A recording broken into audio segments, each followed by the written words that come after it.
நேற்று தென்கிழக்கு வங்கக்கடல் பகுதியில் நிலவி வந்த காற்றழுத்த தாழ்வு பகுதி வலுப்பெற்று இன்று ஆழ்ந்த காற்றழுத்த தாழ்வு பகுதியாக தென்மேற்கு வங்கக்கடல் மற்றும் அதனை ஒட்டியுள்ள தென்கிழக்கு வங்கக்கடல் பகுதியில் நிலவுகிறது. இது தொடர்ந்து அடுத்து வரும் 24 மணி நேரத்தில் மேற்கு வடமேற்கு திசையில் நகர்ந்து இலங்கை தமிழ் கடற்கரை பகுதியை நோக்கி நகரக்கூடும். இதன் காரணமாக அடுத்து வரும் 4 தினங்களுக்கு தமிழகம், புதுவை, காரைக்கால் பகுதிகளில் அநேக இடங்களில் லேசானது முதல் மிதமான மழை பெய்யக்கூடும்.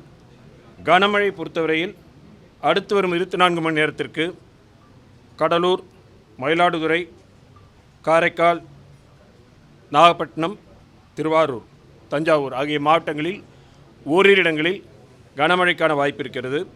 நாளை டெல்டா மாவட்டங்கள், கடலூர், காரைக்கால் ஆகிய மாவட்டங்களில் ஓரிரு இடங்களில் கன முதல் மிக கனமழையும், திருவள்ளூர், சென்னை, காஞ்சிபுரம், செங்கல்பட்டு, விழுப்புரம், கள்ளக்குறிச்சி, அரியலூர், சிவகங்கை, ராமநாதபுரம் ஆகிய மாவட்டங்களில் ஓரிரு இடங்களில் கனமழைக்கான வாய்ப்பு இருக்கிறது. 12ஆம் தேதி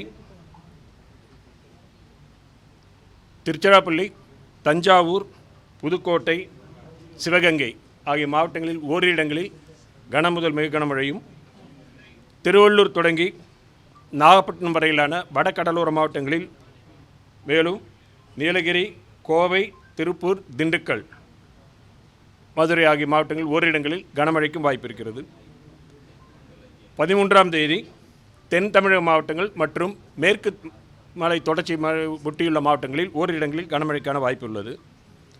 மீனவர்களுக்கான எச்சரிக்கையை பொறுத்தவரையில் குமரிக்கடல், மன்னார் வளைகுடா, தமிழக கடற்கரை பகுதிகள், தென்மேற்கு வங்கக்கடல் மற்றும் தென்கிழக்கு வங்கக்கடல் பகுதிகளில் சூறைக்காற்றானது மணிக்கு 35 முதல் 45 கிலோமீட்டர் வேகத்தில், அவ்வப்பொழுது 50 கிலோமீட்டர் வேகத்தில் 13ஆம் தேதி வரை வீசக்கூடும் என்பதால் மீனவர்கள் இந்த பகுதிகளுக்கு செல்ல வேண்டாம் என்று அறிவுறுத்தப்படுகிறார்கள். வடகிழக்கு பருவமழை பொறுத்தவரையில் தமிழகம், புதுவை, காரைக்கால் பகுதிகளில் கடந்த அக்டோபர் 1 முதல் இன்று வரையிலான காலகட்டத்தில் பதிவான மழையின் அளவு 45 சென்டிமீட்டர். இந்த காலகட்டத்தின் இயல்பு அளவு 40 சென்டிமீட்டர். இது இயல்பை விட 14% அதிகம். தற்பொழுது வரை 22 மாவட்டங்களில் இயல்பை ஒட்டியும், 15 மாவட்டங்களில் இயல்பை விட அதிகமாகவும், 3 மாவட்டங்களில் இயல்பை விட குறைவாகவும் மழை பதிவாகியுள்ளது.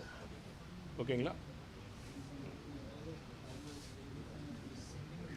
ஸோ காற்றழுத்த தாழ்வு பகுதி இருந்தது, இப்போ வெல்மார்க் லோ ப்ரெஷராக இருக்குது. அவ்வளோதான். வெல்மார்க் லோ ப்ரெஷர் ஸ்லோவாக நகர்ந்துருக்கு. ஸ்லோவாக தான் நகரும். மெதுவாக இருக்கக்கூடிய சூழ்நிலை தான் இருக்குது. இப்பொழுது நிலையில் மெதுவாக தான் நிகழ்ந்தது சொல்லிட்டு தற்பொழுது நிலையில் இல்லை. இல்லை ஆழ்ந்த காற்றழுத்த தாழ்வு பகுதி வெல்மார்க் லோ ப்ரெஷர் அப்புறம் தான் டிப்ரெஷன், அப்புறம் தான் டீப் டிப்ரெஷன். அதுக்கு நிறைய புயலுக்கெல்லாம் 4-5 ஸ்டேஜ் மேலே இருக்குது. இன்னும் இது வெறும் லோ ப்ரெஷர் தானே. லோ ப்ரெஷருக்கு வெல்மார்க் லோ ப்ரெஷர் ஆகிருக்கு. அவ்வளோதான். மழை தான், வேறு பெரிய இதெல்லாம் ஒன்றும் கிடையாது. அதாவது மழை தான் இந்த லோ ப்ரெஷர்னால் தமிழக பகுதியில் அநேக இடங்களில் மிதமான மழை. முதல்ல கனமழைக்கு தான் ஒவ்வொரு நாளும் இது கிழக்கிலிருந்து மேற்காக நகர்ந்து செல்லும் பொழுது படிப்படியாக சில பகுதிகளில் கனமழை இருக்கும், சில பகுதிகளில் இதுவாக இருக்கும். சென்னையை பொறுத்த வரைக்கும் பொதுவாக மிதமான மழையும், சில பகுதிகளில் அவ்வப்பொழுது கனமழையும் இருக்கும். பாதகம் செய்பவரை கண்டால் நாம் பயங்கொள்ளலாகாது பாப்பா, மோதி மிதித்து விடு பாப்பா, அவர் முகத்தில் உமிழ்ந்து விடு பாப்பா. அண்மை செய்திகளை உடனுக்குடன் தெரிந்து கொள்ள இணைந்திருங்கள் இயம்நாடு தொலைக்காட்சியுடன்.